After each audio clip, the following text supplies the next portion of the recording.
Hello friends, it's Ben coming at you with a quick market update now that we are 2 months into the year.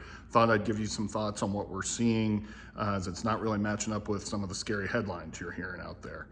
Before we jump into that, some stats as of the end of February. Single family homes are averaging $731,000, which is up 4% from January and just slightly down 1% from year over year. No big surprise there. What is interesting is that we are seeing a lot less new listings coming to market, both year to date and in February alone. So year to date, the listings are down significantly. It's actually the lowest number of new listings we've seen in 4 or 5 years.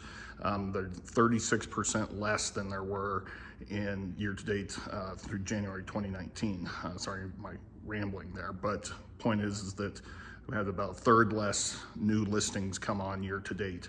What's also interesting in there is that the actives are much lower, where you have about 2,600 active single family homes compared to over 4,100 in 2019. And if you remember from prior conversations, we look at 2019 because it was obviously pre-pandemic and we're adjusting back to that norm, if you will.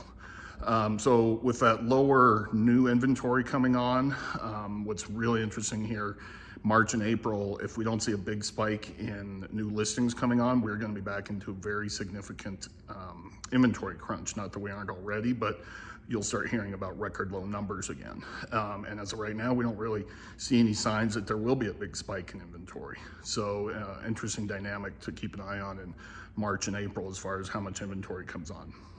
But what we are seeing that's contradictory to what you're hearing in the headlines is there's actually kind of the emergence of two markets, and that is that meaning roughly about 35 to 40% of homes are selling under multiple offers or bidding war situations each weekend, which you're not hearing much about. As an example, just this past weekend, we had 2 clients. One was looking at a $900,000 place that ended up getting 6 offers and going for about $975 cash and waiving everything. And then another one that was listed at $450 and ended up going over $500 with 7 offers on that one. So it's kind of across all price points. If the home is priced correctly, shows well, and is marketed correctly, we are seeing the bidding wars still. If it's missing any of those factors, they're sitting on the market for up to 2 months or so now.